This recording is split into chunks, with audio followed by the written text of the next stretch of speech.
all, this is my first narrative for speech class, and this is called Virgin Burner. This is my experience with Burning Man Festival 2016 when me and my best friend went. So, for those of you who don't know, a quick introduction about Burning Man. It is a festival they hold once a year, and it is 250,000 people that is known worldwide as being a social experiment that actually started out in 1986 by a guy named Larry Harvey, and is loosely based on an effigy burning festival outside of Santa Fe. So, with that said, the philosophy about Burning Man is it's a free commerce society that is kind of trying to be off the grid. Now, what does that mean? That means that there is no money exchange there, there is no authority, and the only thing that the thing provides, or the festival provides, are porta potties. And it is located in the middle of a desert, playa, which is a flat ground desert, and it's 30 miles away from the nearest small town, and that small town is probably about 200 miles away from the nearest city. So it is in the middle of nowhere. So these harsh conditions include up to 50 mile an hour winds, dust storms, very hot in the day, and extremely cold at night. Sometimes it gets below freezing. With that said, it is an amazing time and experience because from what I heard before I went, there's art everywhere, and like most festivals it has a lot of music and dancing, and everything, since there is no money exchange, is basically free or able to be traded for. The more important aspect is to be traded for, but what we found out very quickly when being there is pretty much it's free.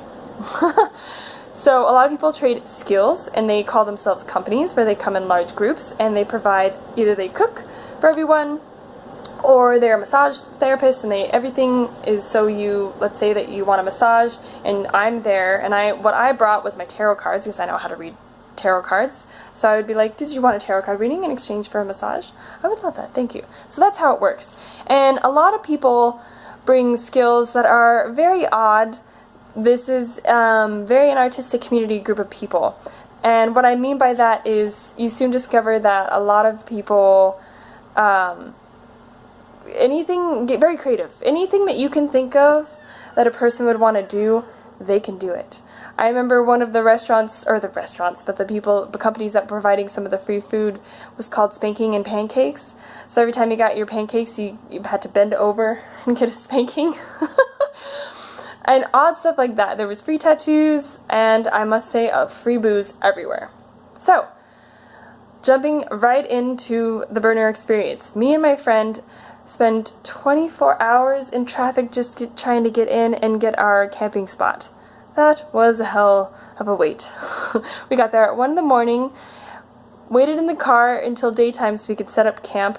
Very quickly realized that these sandstorms are very powerful and they don't end very quickly. So we should have set it up at night. But it was already too late. We didn't want to waste another day. We spent about 3 hours in the car trying to wait out the sandstorm to find out that it was not going anywhere. 3 hours of sitting in the car when we were already at the ongoing festival and we'd already wasted a day in traffic. Let me tell you, it was awful. We finally get out. I don't know how we set up the tent, but we did. In 30 mile an hour dust storm winds with our masks and our goggles. And we got it set up. And we also had the little chairs that we tied down. Everything was securely fastened in a little table that was also securely fastened. It didn't last very long, but we got through the day with it. So anyways, our first realizations of Burning Man, and that you should realize too, is that hygiene becomes a real issue. A real big issue. There are no showers. There is nothing there provided for you aside from porta potties, and pretty much. And I knew this going on ahead of time, but there is no toilet paper either. It is not provided, really. I mean, it is to a certain extent, but it goes fast. So you bring all your own water, your toilet paper, and an old burner suggested apple cider vinegar baths in a bucket for me if I did want to get clean. I spent probably about 2 days trying this out and very quickly gave up. You are going to be dirty the whole time. This is an over week-long experience. That was the first realization. The second realization is food is scarce. Although we brought food, it was mostly snacks. They went fast. And although we know a lot of the food was going to be provided there, foraging for it was what we called it now because it became extremely hard to get. Not only was the map that we were provided at the very beginning set wrongly, no one was in the right spot, but the right times for the food from like 8 to 9 literally like an hour for the pancakes, and it's only available or subject to availability. Well, they don't follow these time frames. There is a line to get to the food, and it's basically whenever they wake up. And if there's no guarantee you'll get the food if you wait in line. So it became very hard to get food. That was our second realization. Hygiene, food. Third realization was that we needed the food because it was extremely harrowing to get around. 250,000 people means that it was a half-crescent moon of people in camps, on all manner of camps, RVs or little tents, or even little shacks that they must have like popped out of nowhere. But getting around this large area had to require a bike. We did bring bikes because we did our research, but these bikes were street bikes and not made for desert ground. They were not easy to pedal as well. So getting anywhere with the blasting winds was extremely hard. Basically, what we worked out by the end was, my friend, is we only make one trip out a day, aside from the foraging for food that we would find only nearby our camps. And that was the third one. So the fourth realization came very quickly, was that there was alcohol everywhere. It was freely provided along with the food, and it was they would just hand it out to you. You would literally be riding your bike and someone would stick out a bottle for you to drink and then you'd give it back. like a water station on a racetrack. And although we were prepared to drink, and this was not our first time drinking, we were not prepared to drink in hot weather and exercising as much as we were. We became very exhausted very quickly and very drunk very quickly. So those were our very fast realizations. Now, the beautiful part of Burning Man is its art. Art is everywhere. And I want to just give you a couple of examples because I have a limited time, but the temple was probably my favorite part. Now, it is a wooden structure that is also burned at the end. Like I said, the Burning Man Festival, hence its name, is based on an effigy burning festival, and they have a couple of different structures that they burn at the very end. The temple is a wooden structure that they do burn at the end, and it is where each individual person can go and write poetry, paint, or write a story, and post it on the temple. Now, it is something where ideally you want to get off your chest because it burns at the end, as something you can release. But what it ends up being at the very end is this beautiful just artwork of people covered ground to ceiling of beautiful pieces of art and poetry and stories and sayings. Some of them are heart-wrenchingly tearful, some of them are pretty ridiculous. But regardless, that was probably my favorite part. There are statues and robotic things running around everywhere the playa, a lot to see. Now, the second most beautiful thing about Burning Man was the weather. Oh god, the weather was just gorgeous at night. The weather was not gorgeous in the daytime at all. The dust storms were horrendous, and from what I heard from an older burner, that was the worst year it has been in almost 10 years of him going. So we went on a very bad year. But at night the sunsets were amazing, more beautiful than El Paso. The stars, there was no light pollution, so you could see every star in the sky. And although it was cold, it was a dry cold, and it was extremely comfortable for the sunset that you could see and the sunrise that you could see if you were up that much. So that was a very out-of-body experience and very beautiful. Now, the other part that I liked about Burning Man was the free commerce. Although it is much stated in the festival guidelines, a lot of things just are free. A lot of wealthy people go out there and set up these big tents, big dancing arenas.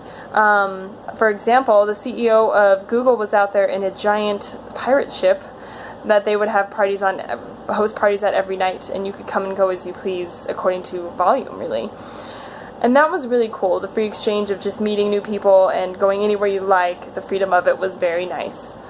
Now, getting to the fact that me and my friend have probably been here about 3 days, we are very tired, we're very dirty, and we're running out of food, and we're tired of foraging. And every time we come back to our tents at night, there is a thick layer of dust on everything we own. Oh, it's getting horrible. So, I would very much suggest anyone going, take an RV. We soon discover what we call the Magic Bus. Now, the Magic Bus is what you pay $20 to leave Burning Man for a temporary period of time to go to the nearest town to supposedly get supplies. We went on the Magic Bus to stay at a bar, watch TV, and order a burger. We did this, I would have to say guiltily, for about 2 days straight at Burning Man towards the end, because we were so fed up with the daytime dust and the commute and everything that went along with it. So we did this and we felt so guilty. By the time we came back on the second day, we're like, oh, thank God it's almost over. They're gonna burn down at the effigies and then we'll leave. So the burning got postponed to the next day, and what they had instead was a giant party at night. All the companies got together with their art projects. Most of them were very LED lit up, and all the dance companies got together, which were mobile. Everything had to be mobile on the playa anyways, and they created this giant dance festival where almost a quarter of a million people were having one giant party. I'd never experienced anything like that. It was absolutely amazing, once in a lifetime experience, and the music was amazing. We danced all night, had a great time, and then at the very end, we got home to our dust-filled camp. We sat around our little community of people that we ended up with, which is just the people that you end up camping with. We sat around, drank, smoked, and all of us decided to leave at the same time. So the next morning, they decided to burn it, and the burning of the effigy takes all day, so they lit it on fire early in the morning. We got to go out, see it, say that we saw it, and we immediately got in our car and left. We had had enough. So, conclusion of my experience is, if I had a chance to go again, not only would I not be the one paying for the tickets because it's too expensive, in an RV or with a company, a sponsored company. That is the only way I'd be going again. Other than that, I maxed out a credit card. Me and my friend got into a huge fight. And our friendship almost ended. And we ended up having just a very intense experience. Overall, I would say it was a once in a lifetime experience, and everyone should definitely try it out, but with extreme caution. And with that said, my Burning Man experience was one out of many that I hear online and from people that I experience. Overall, it was a great time, and I hope this made for a good story. Thank you so much.